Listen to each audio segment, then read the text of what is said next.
I'm Steve Vibronics, and this is the Life in Dub podcast, talking to people who live their lives in dub and reggae.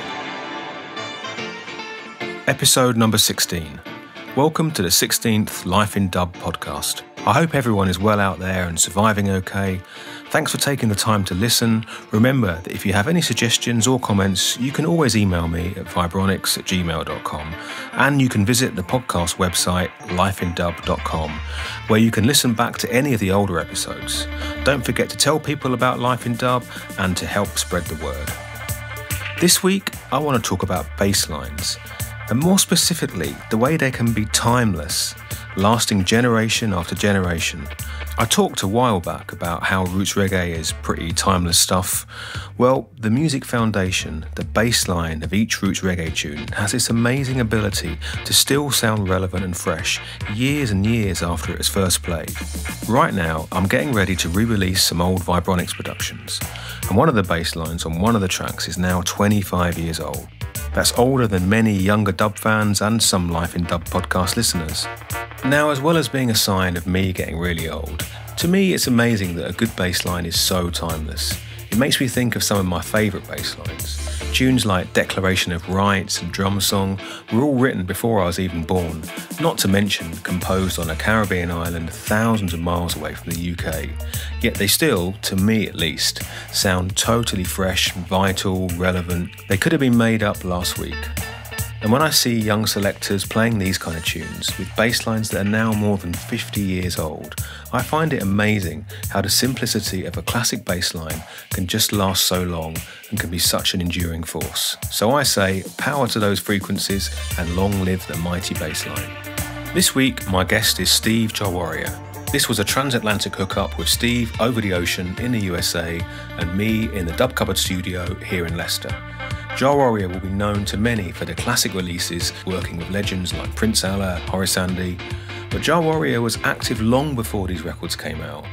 And in this interview, he talks about attending sound system dances in the 1970s and 80s, about building his own sound system, as well as tales of being at the forefront of things we now take for granted, like internet record shopping. So enough of me, let's get on with the interview. Well, Jah Warrior, welcome to the Life in Dub podcast. Yeah, greetings, Steve. Give thanks for having me. Hope yourself and all the listeners are staying safe and keeping well in these very strange times. Well, that's it. We're in Leicester, still under lockdown, so it's all crazy stuff. Yeah, for sure. But listen, what I'm doing is I'm starting the podcast with the same question for all the guests, and it's just a kind of way to kind of kickstart it, kickstart the proceedings. And I'm asking everybody to name a track that's kind of changed things for them or been really influential, something that really kind of helped them turn a corner or something. And I was wondering if you've got an example of something like that you want to share. Yeah, I do. One tune which was really influential for me, and you have to bear in mind, I heard it when it came out. People may not think it's so special nowadays, but the big one that did it for me was the Augustus Pablo dub version of Jacob Miller's Baby I Love You So. It was called King Tubby's Meets the Rockers Uptown. And I heard it when it was released on the John Peel radio show, probably maybe 76, 77, and it totally blew me away. It still sounds incredible now, that tune, like the drums and the timbali, the echoes. It's really like it's... The mixing, everything. I mean, just about every track on that album does it for me. It is my favourite dub album of all time. But, I just heard it on Peel's show on the radio and I just thought, wow. So, yeah, definitely a big sort of influence on me. Nice. So that was like... Obviously, when it came out, you're talking around 76. So that's quite a few years back. And that was like... Was that maybe one of the first dub tunes you heard, or was that just something that really kind of stood out? Well, the first, I don't even know what the first dub tune I heard was, because I'll tell you how I really started getting into this music When I was about 16, I left school and I went to the local technical college in Manchester, which is where I grew up, and I did my A-levels there. And at the time, I was like, your average English teenager, just into rock music, and I really had no involvement in reggae at all. I hadn't really listened to it much. And I had a friend at college, and we used to sit in his car at lunchtime and have a spliff, and he had an 8-track, which will, show you how long ago that was. I remember the 8 tracks in the cars.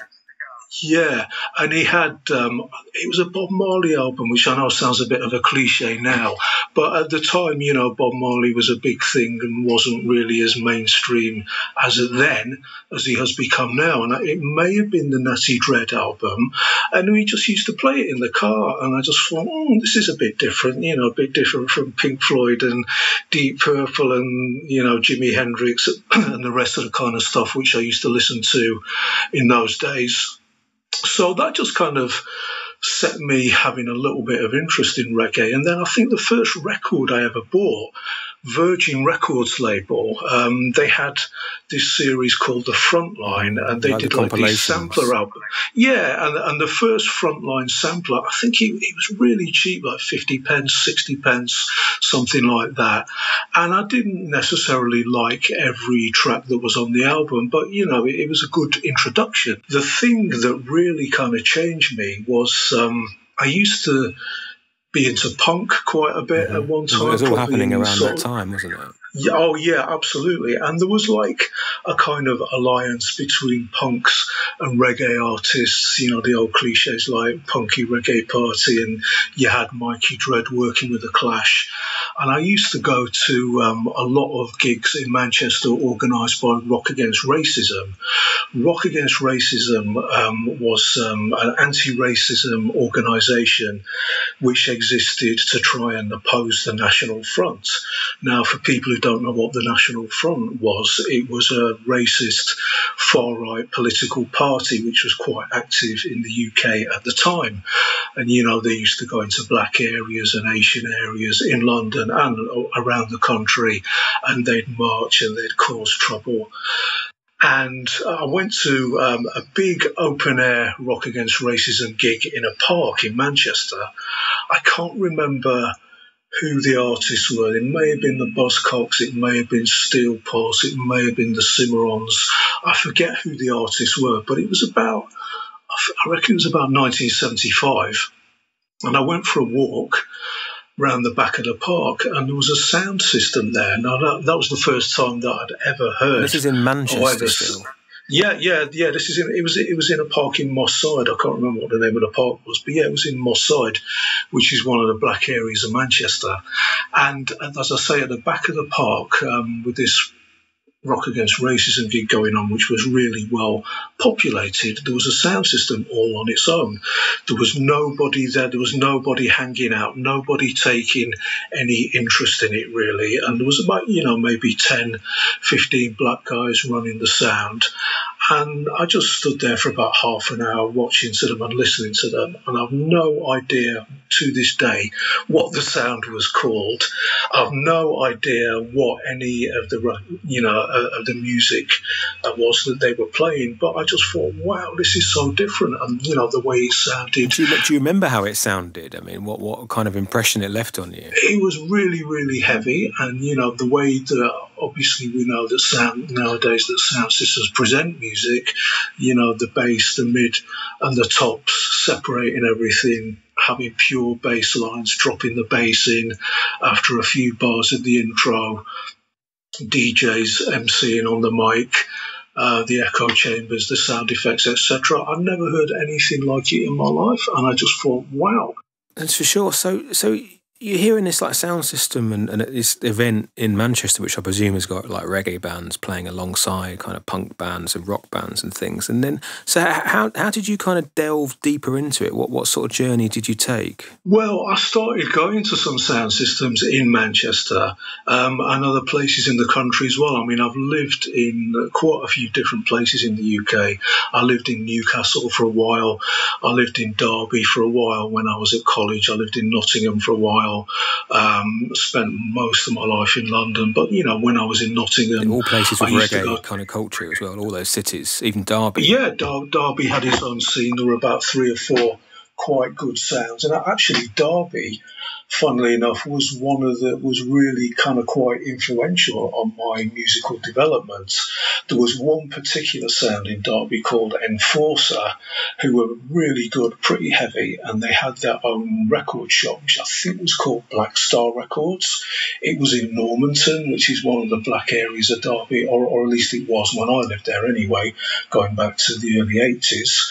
And I used to go in there and buy quite a lot of records, and I'd get to know the guys from the sound who were working in the shop.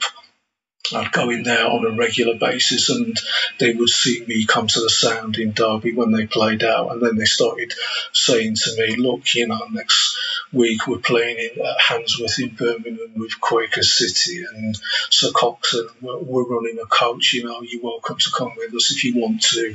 And as it happens, I didn't go along because I had other things going on, but the point I'm trying to get across is that, me being an outsider, being a white guy, and you have to understand in those days it was an almost entirely black scene when it comes to the audience at sound systems, and when it comes to the people who were involved in sound systems, there were very, very few white people going to those dances, or in even less, involved in those dances. Well, something we were talking about sort of leading up to this was like, obviously I'm really interested in kind of what these sessions were like kind of years before I was attending them. So what kind of recollections and descriptions would you have of like going to dances in Manchester or Derby or Nottingham, like in the 1970s? They were brilliant. They were just awesome. I mean, everything about them was amazing. First, the vibes, the music that was played, the way the sounds themselves sounded.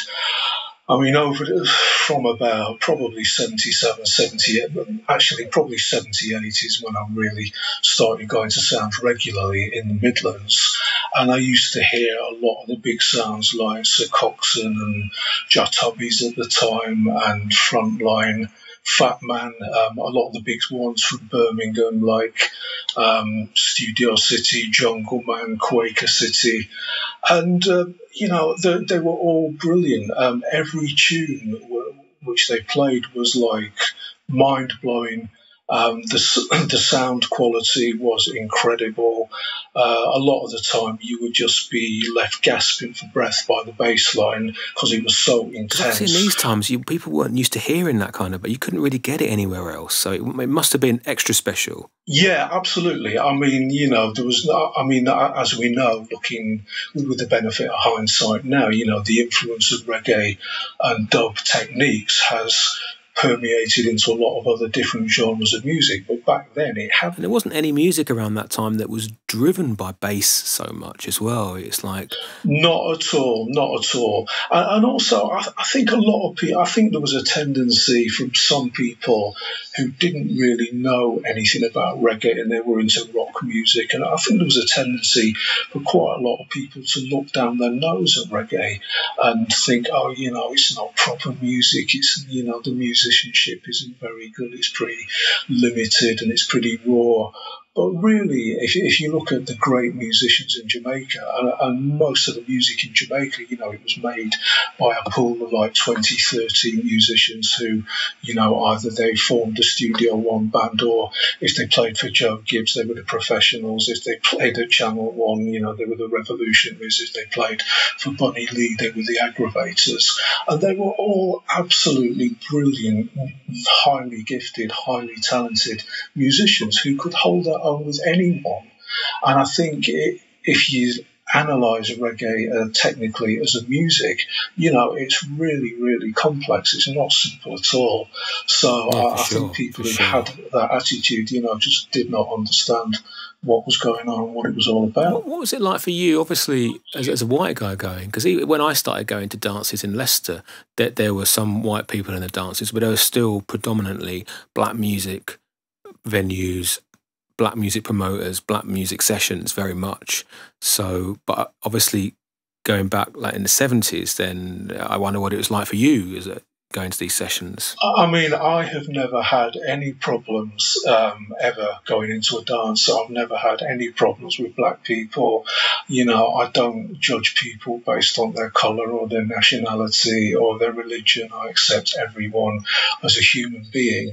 And when I went into those sessions, having said that, you know, I was very aware that being the age that it was, you know, there's a lot of discrimination and racism in England, which of course there still is. And, you know, those dances were not only were they largely a black thing, but they were a means of expression.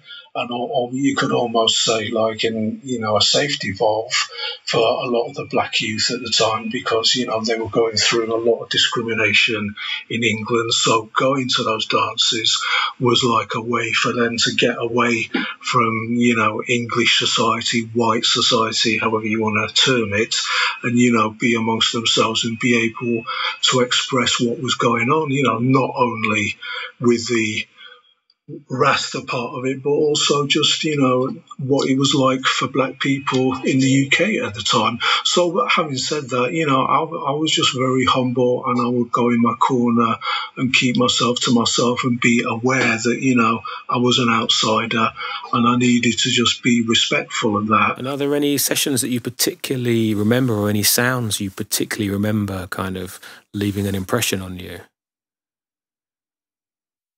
Was the first time I saw Shaka, which was at a place called the Havana Club in Derby in 1981. By that time, I'd probably seen most of the big sounds in England, but I hadn't seen Shaka yet, and I'd heard all about him, and I'd been told what to expect. And then when he came to Derby, you know, I was kind of getting ready for it. And was he playing on his own or playing another sound? No, he was playing with another sound, with a sound from Derby, who I cannot remember what they were called. But basically, everyone was there to see Shaka. The venue, the Havana Club in Derby, it was basically like a sort of large house where the walls had been knocked through downstairs to make one big room. So it was a pretty small kind of intimate venue compared to most places where sound systems would take place. It just completely blew me away. You know, I would say, go so far as to say it was a life-changing experience. And how was he different to other sounds? I mean, what was it that back then? Because obviously you got all these sounds which are all on top form and kind of firing on all cylinders. So what made Shaka more of a thing? Partially the music which he played. I mean, when I say that, you know, all the sounds played good music, that was largely down to most of the music that was being made in those days. But Shaka had the type of dubs and dub plates which, you know, most of the sounds did not have. I mean, you know, he would have 4 cuts and never get burned by the Twinkle Brothers that other sounds didn't have. He just have different cuts, you know, coming straight from King Tubby's, etc. And whereas, you know, a sound like Sir Coxsone, who was also absolutely brilliant, and I would lump Coxsone and Fat Man as the top 2 along Shaka, but they were a bit more kind of versatile. They wouldn't necessarily play, you know, 100% roots and culture dub play. They might go into other styles of reggae music as well, maybe a bit of Lovers, maybe a bit more kind of commercial stuff. But, you know, Shaka was completely focused on his message. And also he himself, if you hear him nowadays, you know, I don't think he really takes the mic much nowadays, but back in those days, you know, he was the front man and he was singing and chanting. Well, he's got a lot of energy still now, but back then when he was a young man, it must have been fire. I mean, to make a comparison, you know, imagine like Mark Iration when he was 23. It's like, you know, there was that kind of energy and that kind of fire, and it just, you know, I mean, not that Mark Iration is a very good brethren of mine and I love him to bits, not that he doesn't have energy now. I know he's got energy in abundance, but I'm just trying to make the comparison that, you know, here you've got someone who, you know, is really out there and up front and, you know, gets the vibes across, gets the message across 102%. And that is what Shaka was like. And the audience, I mean, what kind of vibe are we seeing in the audience? And obviously, absolute, completely transfixed. I mean, mesmerised. You know, just like, wow. you can't. Completely awesome. And did you then go on to like start following Shaka and to check him more regularly? And yeah, I did. Well, it was shortly after that I moved to London when I finished college in Derby, and I started going to see Shaka quite regularly on a Friday night. He used to have a residency every week at a place called Phoebe's in Stoke Newington. Yeah, that's the legendary spot. Yeah, which actually I think it used to be owned by the Grey Twins, the legendary London gangsters at one time. But anyway, it was a big reggae venue there. And the first time I went along, I made the mistake of getting there about midnight, and he wasn't even there yet.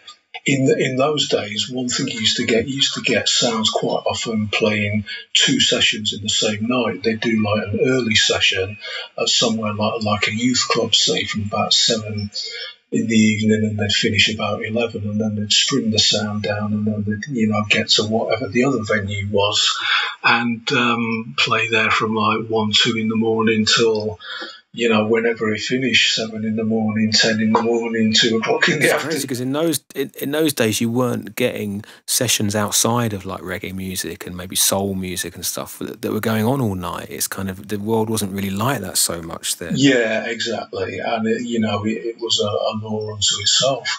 So anyway, this first time that I went down to Phoebe's, I think Shaka arrived about one in the morning, and he strung the sound up, and he started playing about 2:30, and people gradually started coming, and then maybe about 3, 4 in the morning, I played the last plastic, and then from then on it was opening the dub plate box and just pure dub plate for the rest of the night. And you have to remember, in those days, the dubs he was playing, it wasn't his own productions, because he'd hardly, I think, even started making his own music then, so it would be like the wickedest vintage dubs from Yard, from King Tubby's studio, Scientist dubs, Twinkle Brothers, Black Uhuru, Hugh Mundell, Augustus Pablo, Yabby U, Lee Perry, just, the absolute cream of the crop.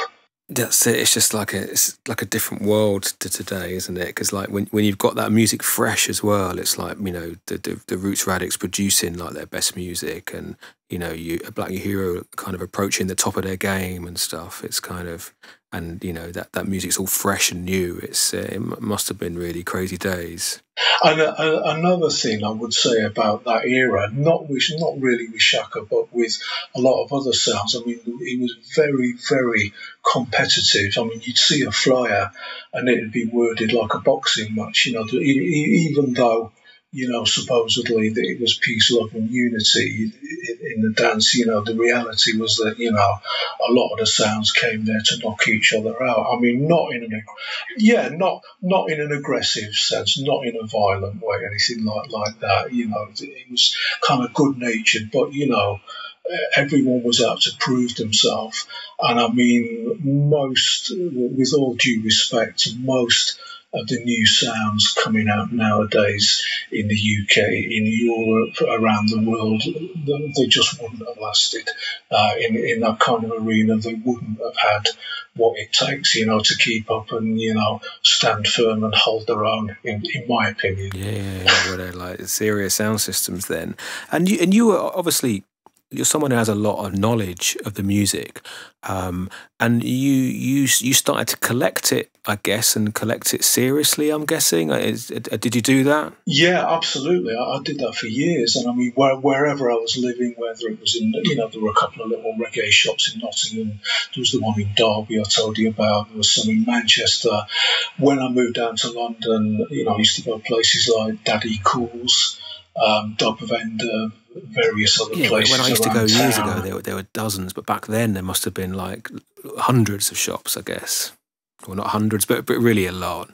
Well, there was a fair amount in London, and to be honest, I never even, because I always lived in North London, I hardly ever went south of the river, because I didn't know anyone there. So I never went to Brixton or Clapham or any of the places like that, purely because that just wasn't my part of town. Camden Town itself had a big collecting scene. There were a number of different shops there, and quite often I would bump into people like Jake, who runs the Tough Scout label now, who's a good friend of mine. He actually used to live literally around the corner to me at one time. He used to be around my flat, on a regular basis. I used to bump into Lost Disciples, Moose Ting, all sorts of people. I built up a big collection, and that kind of it led to me getting involved in sound system myself. It led to me getting involved in pirate radio.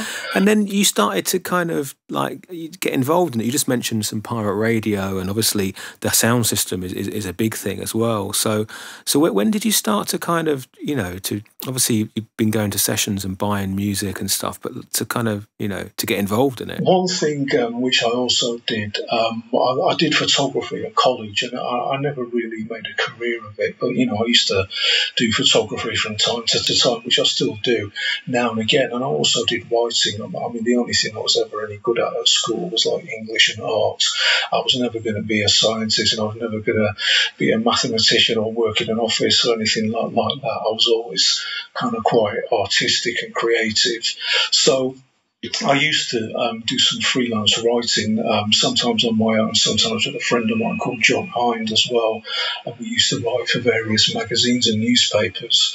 So I ended up doing a feature on graffiti artists. And when hip-hop started becoming a big thing in the mid-'80s, one facet of hip-hop was graffiti artists. And I did an article about graffiti artists in the UK. Because this is all new. It's the first time people had seen this stuff then, wasn't it? Yeah, absolutely. I went down to Bristol and I interviewed this guy called 3D in the Wild Bunch, who later went on to become Massive Attack. I got in touch with Tim Westwood, who at the time was doing a hip-hop show on a pirate station called LWR, which stood for London Weekend Radio. And he put me in touch with various graffiti artists on the hip-hop scene. He said to me, Steve, on this radio station, LWR, they're expanding from just being at weekends to being 24 hours, 7 days a week. Next thing I know, I was on the radio once a week doing a roots show and a dub show, and I used to pre-record some of it. There was a guy who lived near me called Malcolm, who used to DJ with some local sound systems. And I got to know him, and he used to come around my flat, and I had a little hi-fi set up with a graphic equalizer, and it had a mic input to it, and we had a mic and a little shaka siren and echo, etc. And we used to do this segment for about 45 minutes in the 2-hour show, where I'd just be playing some music and he would, chant over it, and we'd do it kind of sound system style. And he got quite a good feedback. But later on, after about 9 months, I kind of got stabbed in the back, metaphorically speaking, by one of the DJs. I won't mention his name. He's quite well known. But they had a meeting at the station, and of all the DJs, and this guy said, "Right, there's 2 shows on this station which I think we should get rid of. One of them's Steve's show because nobody's interested in dub, and the other's Tim Westwood's show because hip hop's dead and nobody's interested in hip hop anymore." The 2 forms of music which are proved to be indestructible. Yeah. Famous last words. So basically, I got the chop and Tim Westwood got the chop. I think Tim later went on to, Kiss FM and Capital and blah, blah, blah. The rest is history. But anyway, what happened with me was I was then approached by some guys who lived in Tottenham, which is not far from where I used to live in North London, and they were setting up a sound system, and they had the equipment, but they didn't have enough music, and they said, "Look, would you be interested in, joining up with us and getting involved in it? And we want to start a sound, and, you could be the selector, blah, blah, blah." So I said, yeah, okay, let's give it a go. So the name of the sound was Humble Lion. It wasn't a big thing. We did a few dances here and there around North London. It wasn't really a big thing, but after a while we started thinking, let's change it up, let's try and take it a bit further, let's try and build it up a bit more. So you had a bit of hunger to kind of do something with it then, and you wanted to get more involved and to kind of take it further. Yeah, that's right, that's right. So, we went to Jatobi's and we got him to, build some new amps for us. And then we went down to see a guy in Southend called Larry, Mr. who Dubs. was also not exactly. And we changed the name to Jah Warrior. I think that was about 1987. And the first dance we ever did was not far from where I lived in Muswell Hill, and we did it with Manasseh. And Nick told me at the time he walked in and he saw what we had, and he said he was in one mind to get straight back in his van again and just go home, not even bother, because what we had was like about 4 times the size of what we had. But what we didn't know was that we didn't have it wired up correctly, didn't get our amps until literally the day of the dance, literally an hour before it was due to start. So we didn't have it wired up properly, and because of that, we couldn't get a proper bass line. But I will fully admit, Nick wiped the floor with us because, his setup, even though it was much smaller than ours, sounded right and ours sounded wrong. So, that was a kind of crazy introduction. You kind of need those wake-up calls sometimes, don't you? When you're there publicly, you can't beat being sort of humiliated. Sometimes you make you realise that's how not to do it. Now I really know how not to do it. I'm going to go and do it properly now. Yeah, definitely. Sometimes you can learn a lot from situations like that. So at some point, did you obviously people know you for like music production as well. So were you producing any music back then? I mean, were you making music for the sound or anything like that? The person who I first started making music with, and it was purely as like dub plates for the sound system, with no intention of ever releasing anything. It was a guy called Blacker who had a place called Vibe Studio, which was in Leighton in East London, and he used to work with Keaty Roots as well. And I first heard about him because he had an advert in the back of Black Echoes, which was, the only kind of... Yeah, there's the one source of information. Exactly, and his advert was for, dub plates for sound systems. So this was probably about 1986. I thought, look, if I'm going to take the sound system seriously, I've got to get some dub plates together.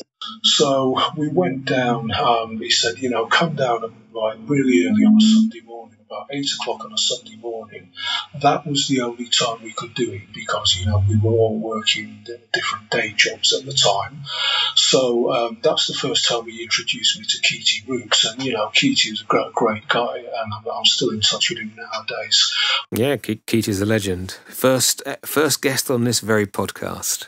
Yeah, and, he's, doing well, and good luck to him. Him and Blacker, I've got the utmost respect for, because, they really welcomed me into the business. They showed me, how it was done, and it was a great introduction for me. So I would go in 8 o'clock in the morning, and really, I knew less than zero about music.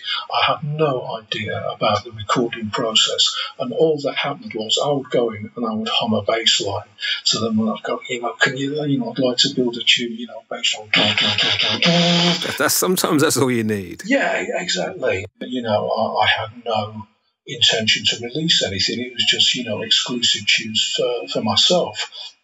And then what happened was, after probably about 1989, I was introduced to a record label called Mr. Modo. They are the people who released the first, Nick Manasseh's first LP with Sound Iration, and some of the singles which Sound Iration released. And they were actively looking for people to release music with. So those are the days when labels were actively looking for artists. Yeah, and I mean, having said that, there was no money whatsoever in it. And they said, Mr. Modo said, they liked some of them, but they would like some of the tunes to be a bit more polished. So they paid for me to go into a studio.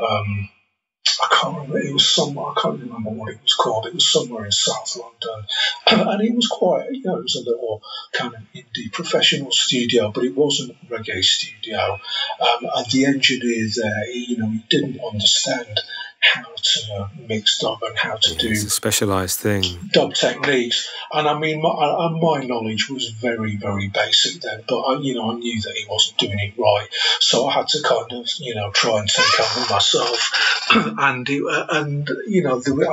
wasn't really happy with the finished results of that. Anyway, they put out an album which was a combination of some things done at Blacker's place and some things with Keaty Roots and some things at various other studios. And, it was very kind of rough and rudimentary. And, I mean, looking back on it now, I kind of wish that I didn't do it, because I didn't have, enough finesse back then to do it properly. It's tricky with stuff like that, because it's kind of, I know exactly what you mean. When I listen to a lot of my early stuff, I'm like, I maybe should have waited till I actually knew what I was doing.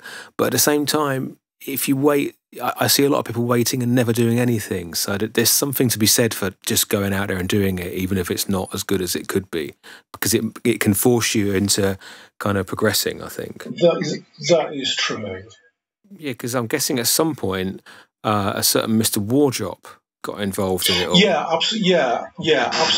So there was a record shop called Quaff Records, which was in Stroud Green, which was like the nearest reggae shop to where I used to live. And there was a guy called Pepe who ran the shop, and it was the headquarters of the Youth Sounds label, and people like Danny Red and LIDJ, iShoe used to hang, and Xylon used to hang out there, and even Culture Freeman used to work in there at one time. That's how I first met Freeman.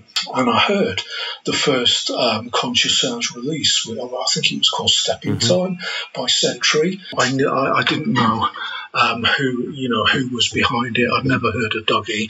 So I was in Quaff one day, and I said to Pepper, who's behind that Conscious Sound 7H? I wouldn't mind trying to, contacting them and trying to get hold of them and trying to get some cuts for some dub plate cuts for the sound. He goes, oh, that's Dougie, yeah, go down to Camden Market. He runs a record store there on a weekend. So sure enough, I went down there and I spoke to Dougie. And I can't remember whether he came down to my place in Muswell or whether I went to his place in Stamford Hill. But anyway, he said, yeah, let's get together, and he gave me some cuts. And then I just started going to see him.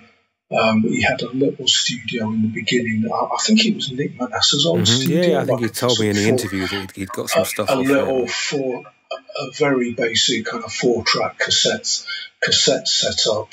And I started going down to his place, and a route to begin with, he had it in the hallway of his flat where he lived in Stamford Hill.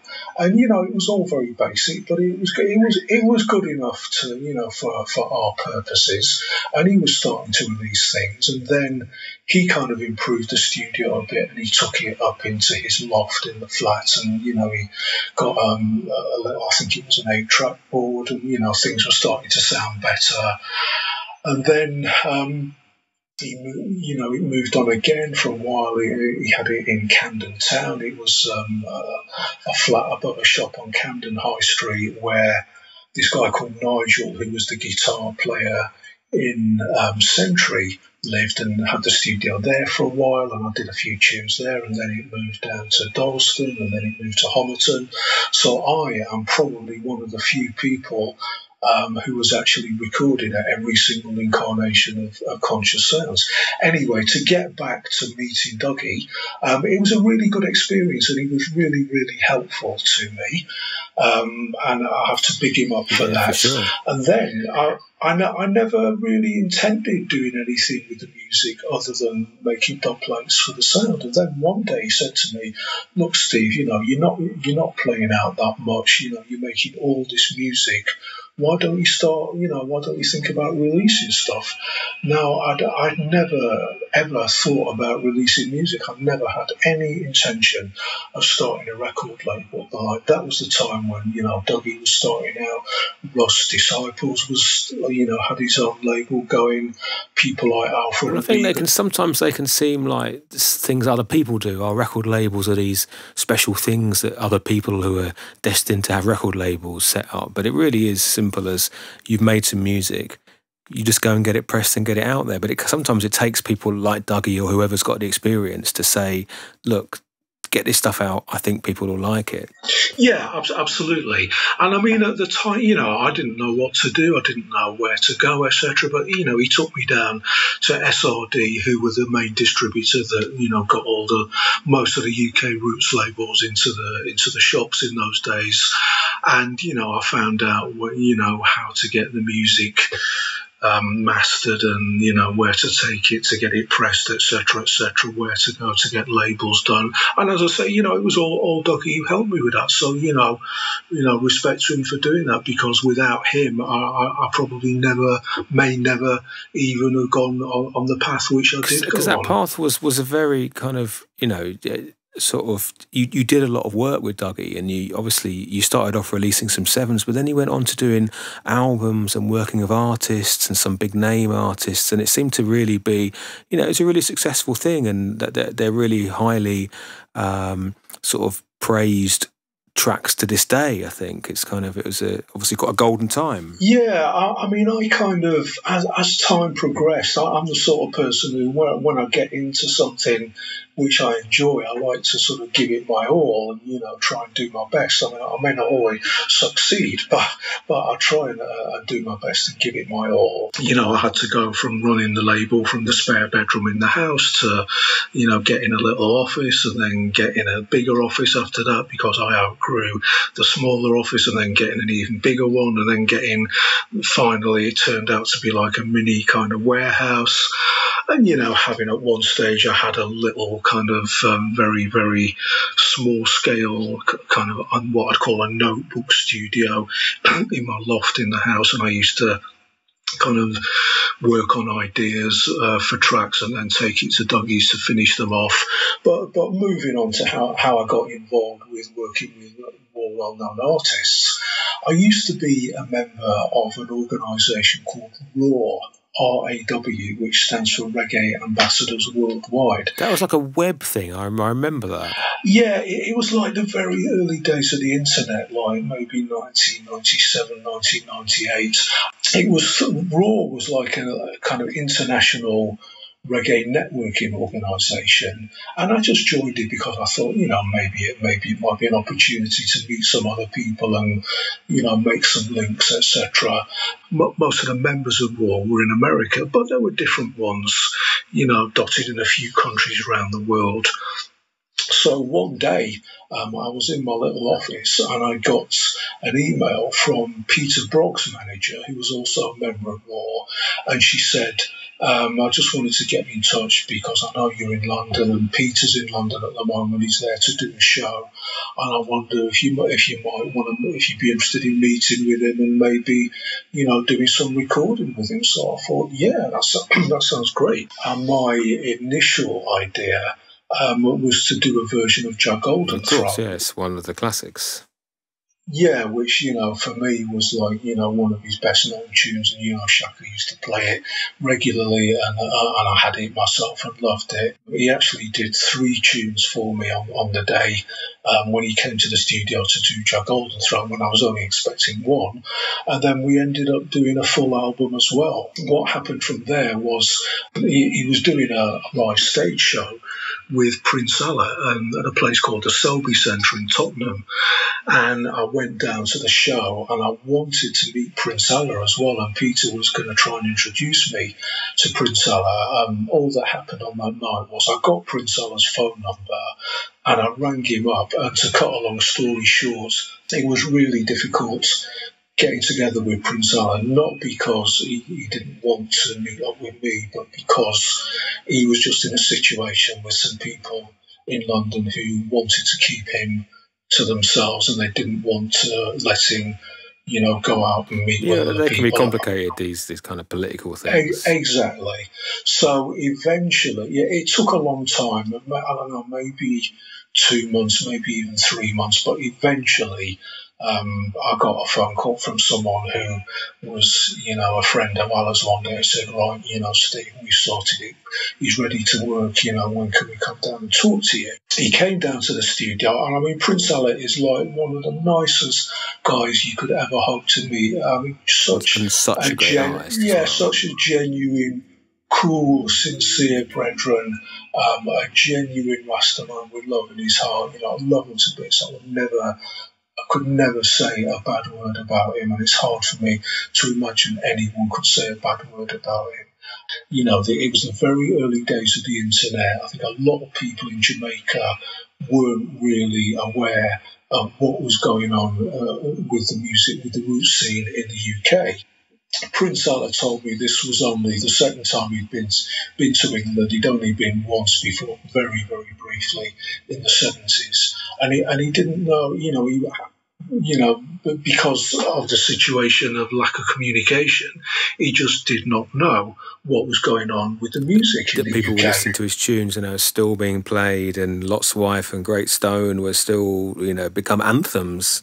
Exactly. So he pulled out a cassette and he said, maybe we can do something like this. So we put it on, and the cassette basically was some fairly kind of, not our style of music at all. It was like some pretty, like what you could only call lovers rock or, mainstream kind of reggae.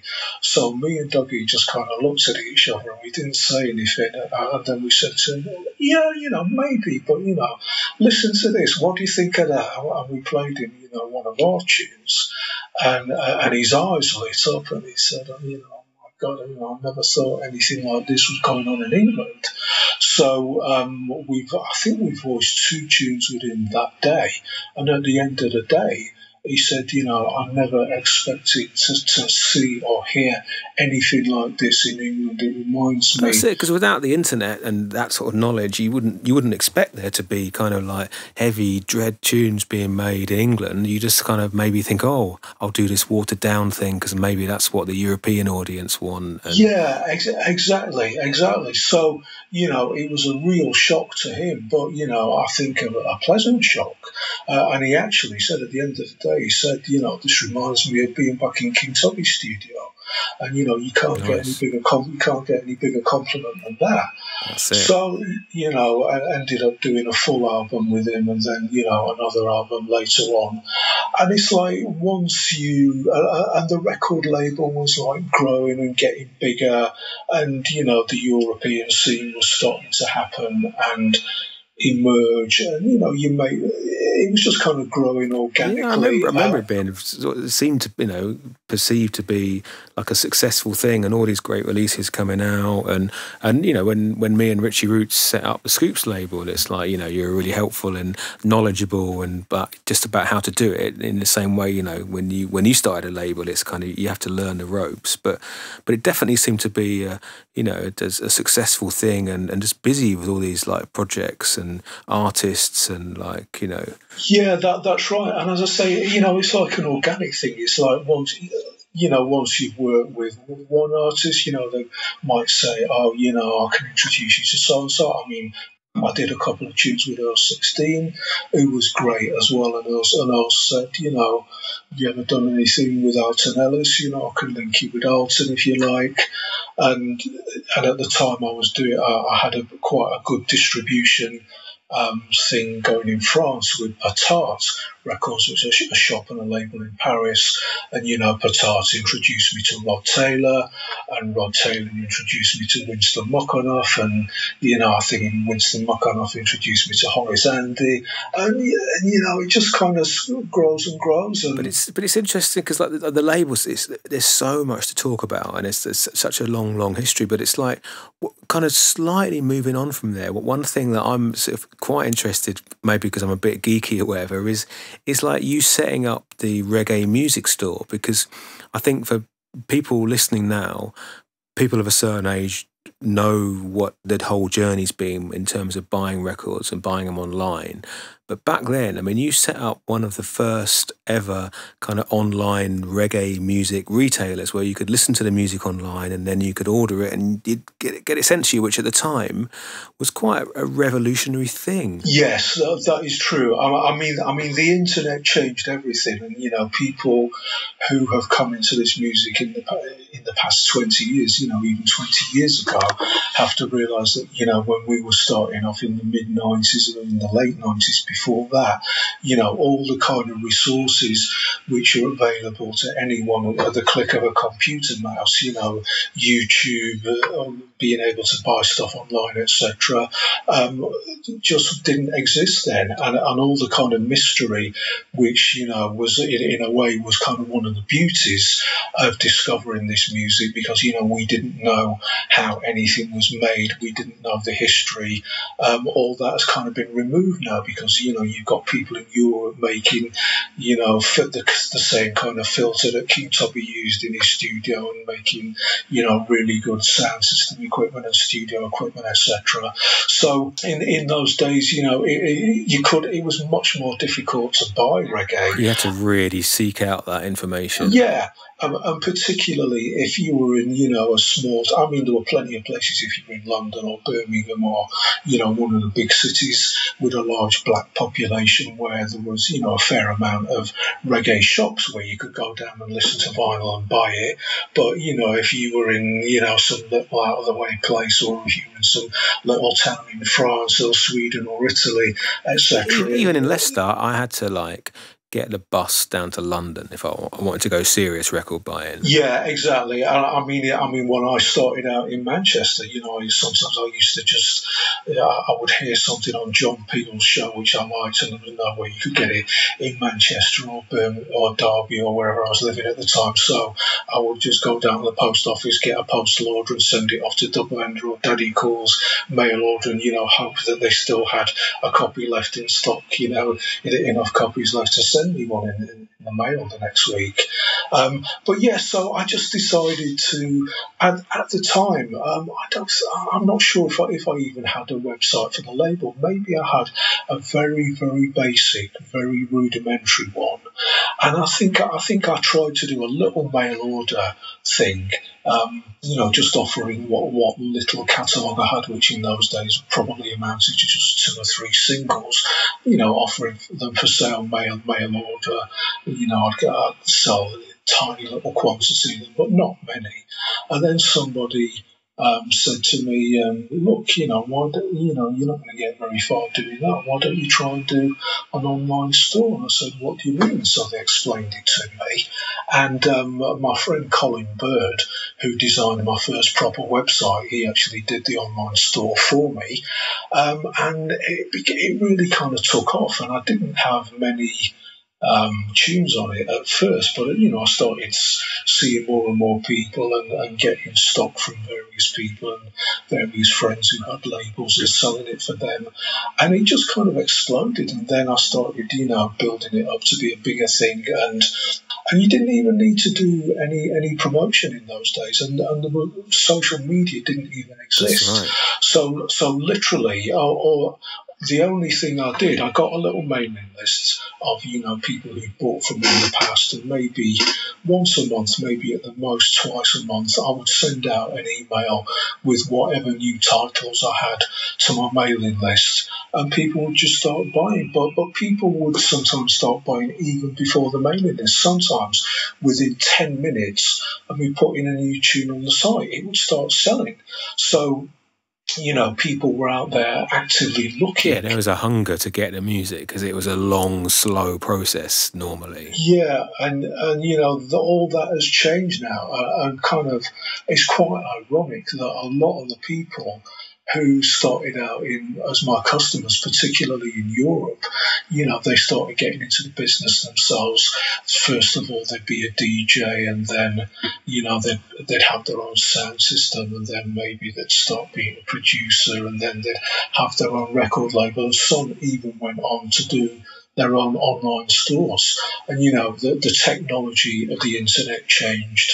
It wasn't so easy to set up an online store back in those days. Definitely, it was expensive, and people were like suspicious of buying stuff online then as well. There's a whole load of barriers which you can't imagine now. Yeah, people weren't used to it. I mean, I remember the first time when I was just collecting, somebody said, I've been buying a lot of stuff on eBay. I said, what's that? I mean, I've never even heard of eBay. I've never even heard of Amazon, because it was all a big, never heard of PayPal when it first came out, because, it was all new, technology, which obviously nowadays is part and parcel of everyone's life. But back then, it was really testing the waters. So it was a big thing. And in a way, that kind of led to me having to specialise more. And it led to a decision to pack the sound system in. I was in a position where I was so busy and I had my finger in so many pies. I mean, the label was going from strength to strength. I was getting distribution in, so many countries. I mean, at once, it was really easy to get like a proper, legit international distribution deal in those days. I used to have my little office, and I used to go in on a Monday morning and I'd think, which countries can I get distribution in this week? And I thought, right, for sake of, let's say this week, I'm going to see if I can get a distribution deal in Poland, Japan, and Switzerland, and then next week I'm going to try, Italy and Germany and Canada, blah, blah, blah. And I never met any of these people. I never even phoned any of these people. I did it all by email. This is my catalogue.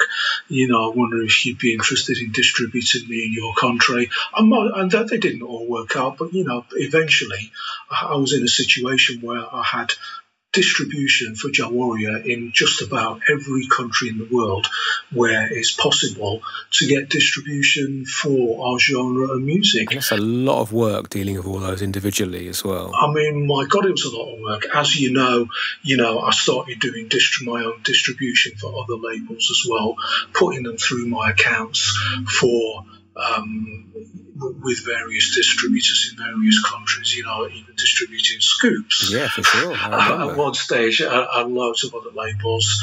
And, doing my own production, going to Dougie's once a week. And actually, I would have liked to have been more in the music and had my own studio, but I figured, I just haven't got there's no point in me doing that because I haven't got the time. And some people used to say to me, how come you don't mix your own dubs when you go to Dougie's? And my answer was always, look, he knows the studio far better than I do. He knows his equipment better than me. He's the specialist in mixing dub. I would rather mixing any type of reggae.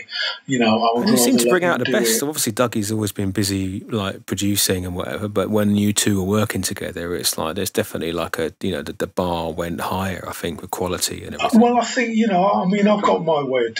My style of music is not necessarily, Dougie's style of music. I think if you listen to a Conscious Sounds production and you listen to one of mine, even though they may be mixed by the same engineer. But anyway, trying to move on to what we were talking about. So yeah, with the reggae music store, the online store, it was getting busier and busier and busier, and it wasn't like this every single day, but on a peak day, I could maybe get 100, 125 orders. Now, anybody who has tried to, get 125 orders packed and picked and shipped off to the post office, and a lot of them, sent by registered mail to, all over the world, and you've got to keep track of all the records in case things get lost, and you've got to... And a lot of space. When you've got all that stock as well, all those records, it's like you end up having like a whole warehouse. It's a full-time job, so I thought, I can't be doing this and doing the label and doing the sound system at the same time. It's, something has got to give. The sound system was the least busy of the lot. So I thought, time to say goodbye to it. So, I spoke to Mark about it, and Mark Adoration, who was a good friend of mine, and he was looking to upgrade his sound at the time when he came down to London and, picked it up and, took it back to Leeds and, he kept it for a while, and then obviously, he needed to upgrade again, so he sold it on again.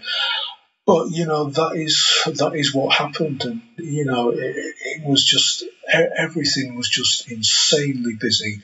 And also bear in mind that, I was doing everything pretty much on my own. I didn't really have anyone helping me with the running of the label. And when you're running a label, it's not only, it doesn't end when you leave the studio and you've got your finished mixes. There's a lot of work to do after that. Bringing it sort of quite madly forward to today, and it's like, and you're still involved in the business. You're doing some like producing, and you're involved in some releases. Is that right? I live in America at the moment, which is like, a story in itself, quite a bizarre place to be at this point in time, but it's where I am at the moment. And I've got my own studio here, and that in itself has been a kind of learning process for me, because as we've talked about, even though I've been involved in the business for a long time and been going to studios for a long time, I never really got involved in the technical side of it, the engineering side of it, the mixing side of it, too tough, because, it's a whole world. Exactly. I left that to Dougie when I was working with Dougie, or with Russ on occasions when I work with Russ, and, he's still doing some mixing for me now. And I have to say, Russ has been unbelievably helpful in helping me set my studio up here, and has been very, very, very, very generous in giving me a lot of his knowledge, which, I'm extremely grateful for. There's a couple of tunes which are out at the moment, one with Danny Red, one with Donovan King J, which, 100% produced by me. They were voiced at Conscious Sounds when I was in London a couple of years ago, and they were mixed by Russ. I've got more tunes coming with people like Reality Soldiers and Culture Freeman, Ilodica, Diggory Kenrick, a French horns trio called Natty Princess Horns, and just solo instrumental stuff of my own as well. So I can spend as much time as I want to on a tune now, with no need to rush it and go back to it and think. Yeah, it's so time consuming when you get stuck in the studio. Well, listen, Steve, we've been talking a long time now, and it's really interesting, like, hearing all these stories. And obviously I'm so interested in kind of how things started, and there's just so much stuff we could cover. But it's been great kind of learning about the kind of journey you're on. And what I'm doing at the end of each of these Life in Dub interviews is I'm asking all of my guests the same question, which is I've got this book, the Life in Dub book, and I'm asking people what they'd want written next to their name, just something kind of associated with it or whatever. So I was wondering if you've got something you'd want written next to your book. So I've got it open, Jah Warrior. What would you want associated with your name? Yeah, well, I think I would say that, I've always been influenced by original roots music vibes, and that is what I'm trying to get out in my music, not to have it sounding like it was made in 1976, but just to keep those original vibes and give them a modern twist, and always keep roots at the core of what I'm doing. I will never sell out. I will never do anything other than what I've always done, which is try and create quality roots music. I don't know if I've always been successful. Maybe I haven't, but that is what I want to do, and that is what I will continue doing as long as I'm able to. Nice, great. Well, Steve Jah Warrior, thanks a lot for joining me on the podcast. It's been a real treat. Yeah, well, give thanks for having me, and it's been a pleasure talking, and I hope people enjoy it, and continue to stay safe and be careful out there. Difficult times we're living in. Thanks again for joining me and Jah Warrior for this 16th episode of the Life in Dub podcast. Don't forget to subscribe to Life in Dub so you can keep up to date with each new episode. If you have any comments or suggestions about the show, as usual, just email me, vibronics@gmail.com, or find me on social media. And I'll see you all again in 2 weeks for the next Life in Dub podcast.